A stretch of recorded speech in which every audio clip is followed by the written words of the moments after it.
In 1938, a German archaeologist opened a small clay pot buried near Baghdad. Inside it, he found a copper cylinder, an iron rod, and traces of an acidic residue. The object was almost 2000 years old, and it looked exactly like a battery. This object came to be known as the Baghdad Battery, and if it really is what it appears to be, then someone in ancient Mesopotamia understood how to generate electric current more than 1000 years before Alessandro Volta built the first modern battery in 1800. Nobody knows exactly who made it. Nobody knows exactly what they used it for. And for over 80 years, historians and scientists have argued about whether this small clay jar quietly rewrites the story of technology or whether it's one of the most misunderstood objects in archaeology. Today's story is about that jar, that argument, and the question that still doesn't have a final answer. Section 1. The Discovery.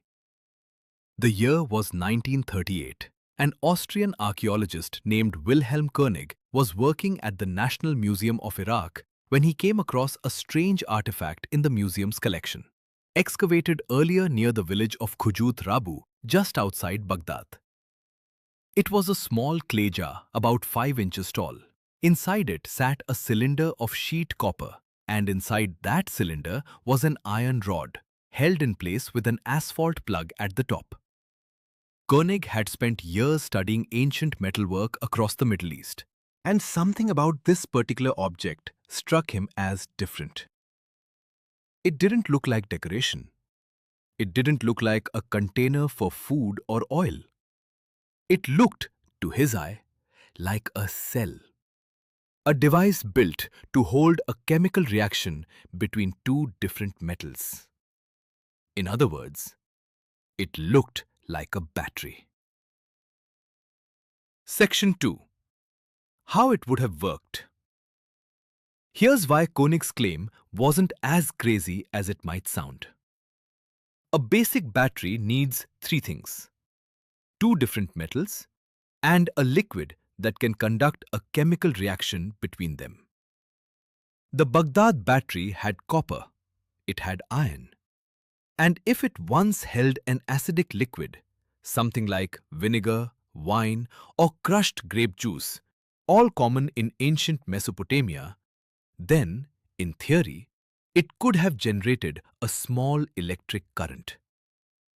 In 1940, an American engineer named Willard Gray built a replica using grape juice as the electrolyte. His replica produced around half a volt of electricity. Not much. Not enough to power anything we'd recognize today. But it was real, measurable current, coming from a 2000-year-old design. Section 3. What was it actually for? So if this jar really could produce electricity, what would ancient people have used it for? The most widely proposed theory is electroplating. Coating a cheaper metal object with a thin layer of gold or silver, using electric current to bond the two together. Archaeologists have found ancient objects from the region that appear to have a thin plating of precious metal over a base metal core. If Mesopotamian or Parthian craftsmen had figured out a crude form of electroplating, it would explain how they achieved that effect without solid gold or silver. Other researchers have proposed something entirely different that was used medicinally for a mild electric shock believed to relieve pain, similar to practices recorded in ancient Greek and Roman texts involving electric fish. Or, some suggest, it was used in religious ritual. A small jolt of current running through a metal statue to convince worshippers they were feeling the touch of a god. No inscription, no manual, no explanation was ever found alongside it. Section 4. 3 mysteries that still haven't been solved. Pause here for a second. Because the Baghdad Battery carries 3 mysteries, that even now, almost a century after its discovery, nobody has fully resolved. Mystery 1. Who actually built it and when? The jar's exact age is disputed. Some place it in the Parthian period, roughly 250 BCE to 250 CE. Others argue it more likely belongs to the later Sassanid period, closer to 200 to 600 CE. A gap of several hundred years that changes who gets credit for building it. Mystery 2. Was it ever actually used as a battery at all? This is the biggest fight among historians. Some argue the jar was never a battery, that it was simply a container for storing sacred scrolls, and the asphalt seal was just there to keep the scroll dry and protected. Multiple similar jars without any metal components have been found in the same region, used for exactly that purpose. So, which is it? A forgotten piece of ancient electrical technology? Or an ordinary storage jar that just happens to look like one by accident? Mystery 3. Why does the evidence just stop?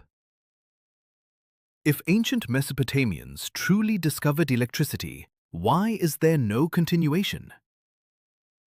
No writings describing the discovery, no further devices building on the idea, no spread of the technology to other cultures. It was real. It appears to have been a single, isolated invention that vanished almost as soon as it appeared. What do you think it really was? Let us know in the comments. Section 5. The Skeptical Case. Now, let's look at the case against the battery theory. Dr. Paul Craddock, a metallurgy expert at the British Museum, has argued that the scroll jar explanation fits the evidence much better.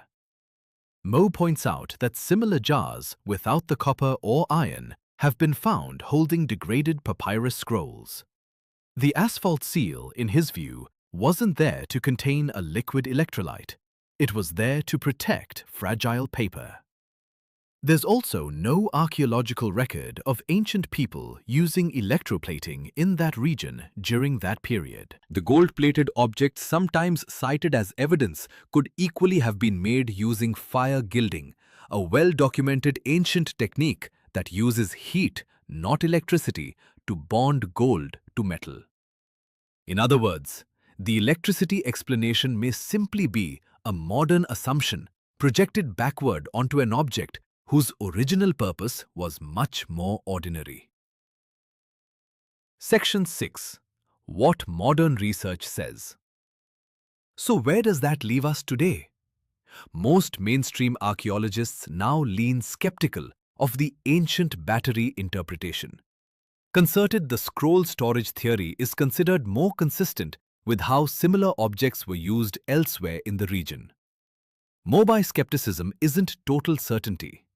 No one has definitively proven what the jar was for. The replicas built by Willard Gray and others did produce real electric current. That fact alone doesn't prove ancient people intended it that way. But it also means the door hasn't been completely closed. Which is part of why this object has remained a subject of debate for more than 80 years. Section 7. The object today.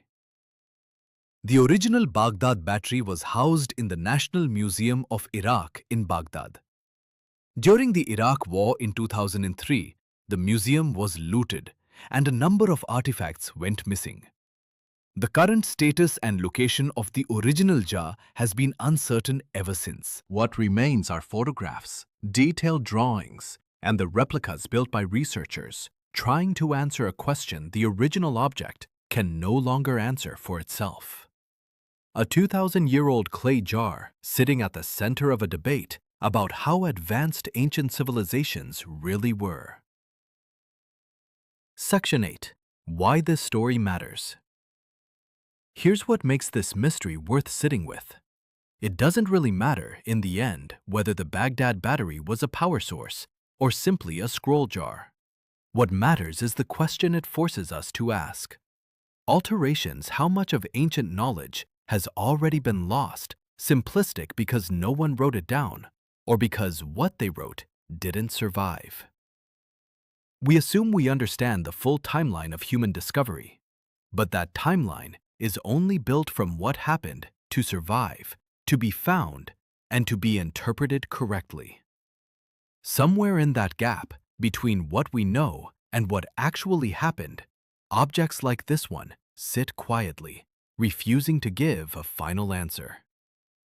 The Baghdad Battery, a copper cylinder, an iron rod, a clay jar, maybe a forgotten piece of ancient electrical science, maybe just a container for something far more ordinary. We may never know for certain, but the very fact that we can't rule it out says something important. Ancient civilizations were not simple. They were not primitive. They were capable of ideas we still don't fully understand. And somewhere, in a museum that may no longer have it, or in the ground, still waiting to be dug up, embarked be more objects just like this one. Objects that ask us a very simple question. What else did we get wrong? If this one made you question things, drop a comment. Battery or just a scroll jar? What do you think? Thanks for spending this time with Buried Secrets. We'll see you in the next one.